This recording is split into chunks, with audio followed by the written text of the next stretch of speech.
people on my Facebook feed what a self-coup is.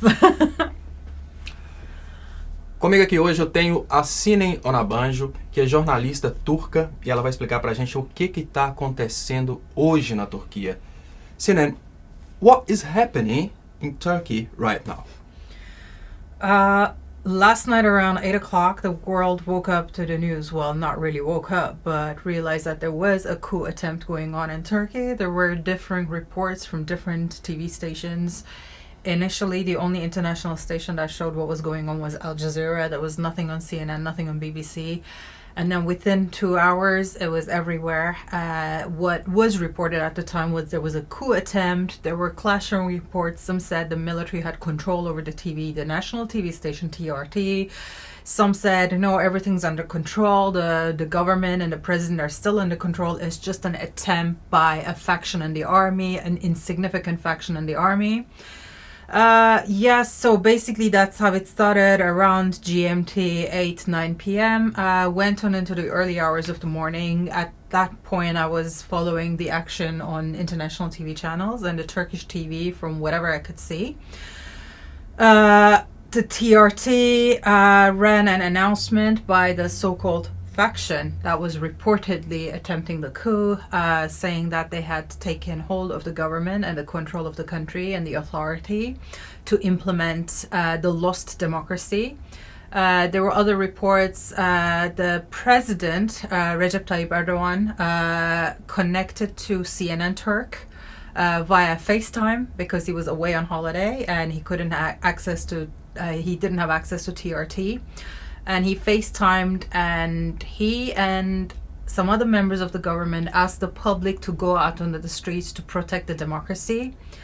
So while the so-called military coup attempt was telling people it's a curfew, you need to stay home, stay safe, the government was telling people to go outside and fight the soldiers on the streets. So basically that was the situation last night. Today we woke up to a so-called democracy protected. But what do they claim that democracy protection? Is it democracy in Turkey right now?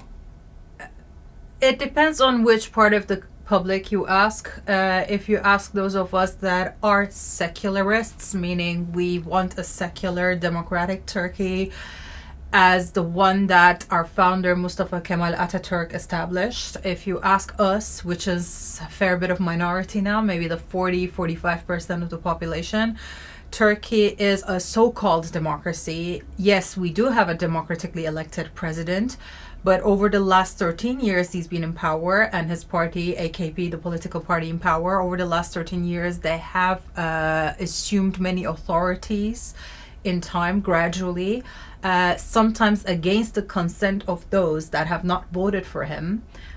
So yeah, depending on who you ask, some say it is a so-called democracy. The others would say it is a democracy. There is a democratically elected president that is protecting the rights of the Turkish public. Likewise, the people that went out on the streets to fight the army officers yesterday, they went out saying Allahu Akbar. To what part is religion a part of democracy? I don't know.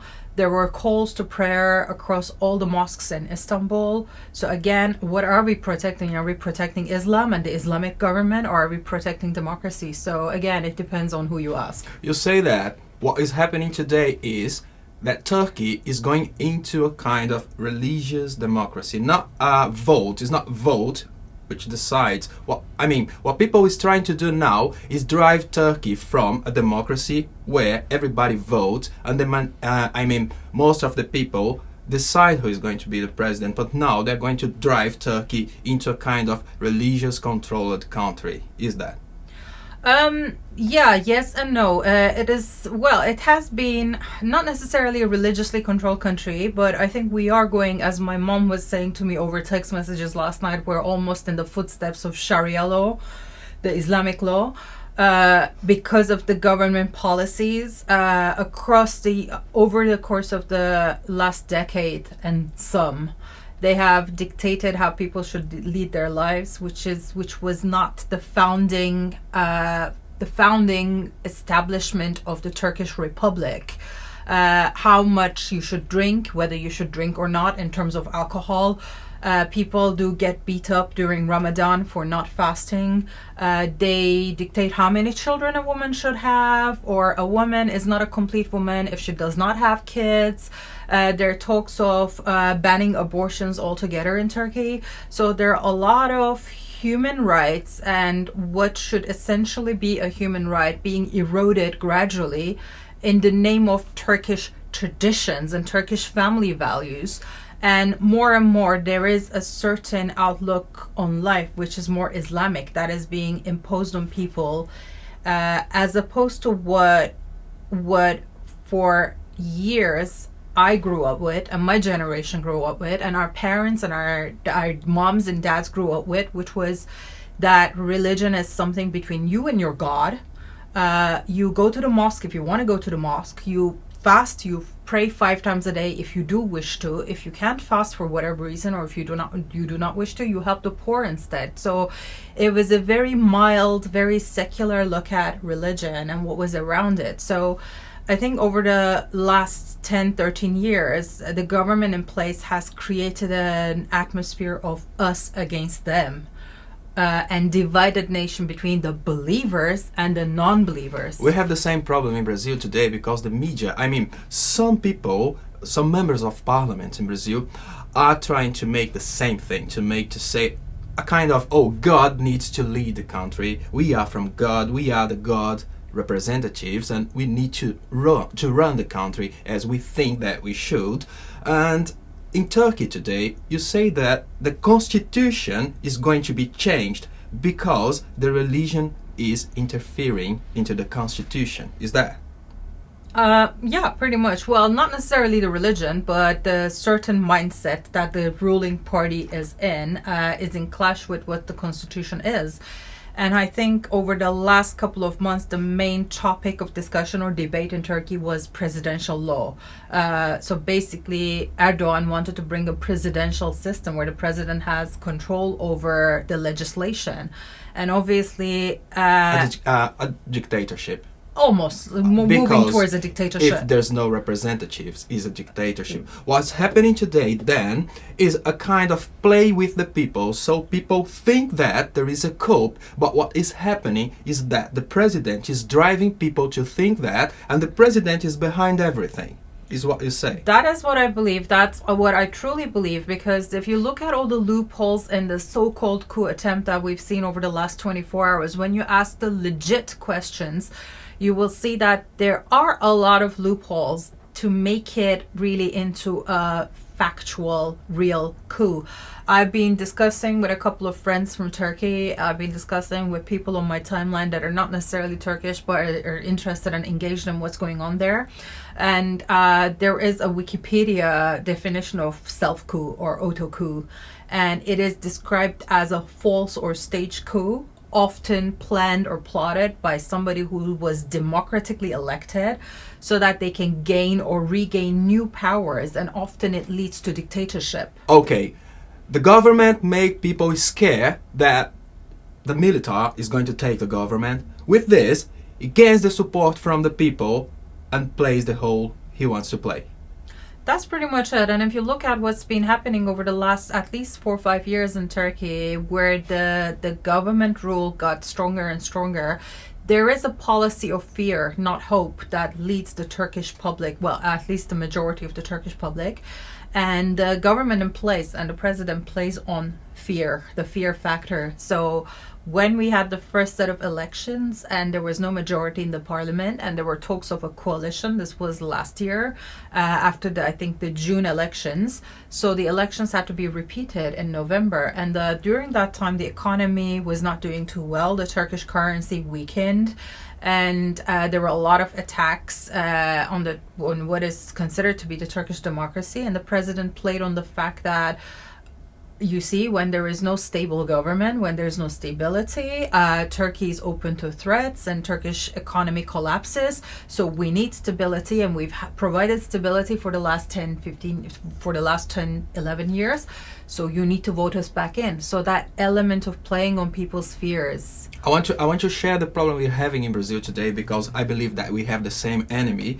In Brazil today, the media is being used to play with the people and to making people believe that the government is the enemy. But what is happening today is, because they're talking about crisis all the time, we are driving our country into crisis, because people just stopped buying, people stopped producing because of the name crisis all the time. And now something that I believe that is the same thing is happening in Turkey is that some people from the government is talking that we are destroying the family in Brazil. In Brazil today, we have many problems to solve, but what is in the media, the sensationalism just talks about gay marriage and something against gay is what they talk all the time. And I believe that because we have the same enemy, we have the same problem. Media being paid to play with the people, to make the people think that that's the problem of the country, but behind many things are happening and they're not able to see what's happening. I would like you to talk how the media plays in Turkey, what media does in Turkey to make people slaves. Well, you see, that's an interesting question, because if for those people that are familiar with Turkish politics, the last big uprising, you would say, well, what could have turned into an uprising was not so violently shut down, was the Occupy Gezi protests, which started as a small student movement in Taksim, Istanbul in 2013 and spread like wildfire all across Turkey. And it was against the sanctions that the government kept on placing on the secular Turkish public way of life. So a lot of people that was fed up with the government started protesting and going out on the streets, and it went on for almost a good month. During that time, when the movement was happening, there were maybe one or two TV stations that were independent TV stations that broadcast what was going on. What the people wanted was being hidden that time. Like if you look at CNN Turk, if you look at NTV, and again, CNN Turk, the biggest one to blame here, last night they were the ones showing the FaceTime of the president. They were really kind of sympathetic towards his plea to the public to go out onto the streets and fight for democracy. CNN TV was showing penguin documents instead of showing what was going on. Yesterday, all Turkey out in the streets, and the TV did not show that. No, they did. That's what I'm trying to say. Like the TV station that did not show what was going on, and the police brutality back in 2013 but was now, showing penguin documentaries on TV, and hence CNN Turk for a while started being called by the Turkish public Penguin TV. Now they were showing the president going FaceTiming and saying go out onto the streets, and then they were all night showing what was happening on the streets, him and a kind of hero. Yeah, and then making the public going out onto the street to fight for democracy into heroes. Do you have oil in Turkey? That is very debatable. We have, as you may know, we have a border. We share a border with Iran and Iraq. And on the other side of the border, which belongs to Iraq, there is oil. When you go over to the other side of the border, maybe 100 meters away, they say there's no oil. And who says this? The British and the French that have drilled back in maybe 1915 or 1910. I don't recall the exact year, but they say we've drilled and we couldn't find any oil, but we have the rights to this land, so no Turkish scientists, engineers, they cannot drill and they cannot find if there is oil or not. What means that you could have oil, but we may or may not have. You could have it, but it's being hidden, yes, so that only the United States is able to try to find, or maybe the United Kingdom is able to try to find. Yes. And unfortunately, probably is the reason for everything. So, what justifies? What justifies is oil. What justifies is money. It's clear. But what do you, Turkish, have to think about this? What is happening right now? I mean, because it's clear how the media play with people, and what I try to explain to people is, please, use your own brain. Try to think by yourself and don't make yourself like another slave of the media. What do you have to say? Because we have the same enemy, we have the same problem, and we are from countries which today are living the same kind of cope. What do you have to say about this? I think there is, as somebody on my timeline today shared, they shared 12 questions about this coup that makes us doubt whether it was a real coup. And at the end, they left us with two options, and they said this was a staged coup, it was an auto coup, it was for the president to gain more power. That's option A. Option B, it was actually a very badly organized coup with a small faction in the army, and they messed it up. They messed up the country. They messed up the reputation of the Turkish army, Turkish forces. And the final option was that there are probably games much deeper than my 2-gram brain can compute. So I kind of go with option C as well. And this is something, there is actually a movie called Kurtlar Vadisi Gladio, which translates into the Valley of the Wolves Gladio. And this goes into the conspiracy, well, what some people might say conspiracy theories about the secret state. And as much as I may come across, I may sound like a conspiracist, and there are probably a lot of people like me, again, from similar backgrounds in Turkey, that know that what is happening here is just the tip of the iceberg, and it is controlled by external forces. It's controlled by countries or leaders that have their eye on what riches Turkey might have, or geographically placed, strategically placed in the middle of the Eastern and the Western worlds, what it could provide, what benefits it could have, and being so close to the Middle East and what's going on there as well. I think there are plots and there are games that we are not even privy to that is being played on Turkey. And I'm guessing it's not going to take too long for us to find out which direction we are going. But it's not, I can tell you right now, from what I can see, it's not a good direction. We're not going anywhere nice. Yeah, I think that once you destroy democracy, there's no how to go to a good direction. Okay, thank you, Sinem. I believe that this is going to be very important to Brazil. I believe that people from Brazil are going to use this to show to the people that we have the same enemy and we have to be strong. We have to join our people. I mean, you Turkish have to join Turkish people, and we Brazilians have to join Brazilian people against the outside enemy. It's not about to be fighting between us in our country. It's about to be together in our country against the external enemy. I believe that that's the what we have to do to solve this kind of problem. Anyway, thank you. No, thank you. I agree. Thank you.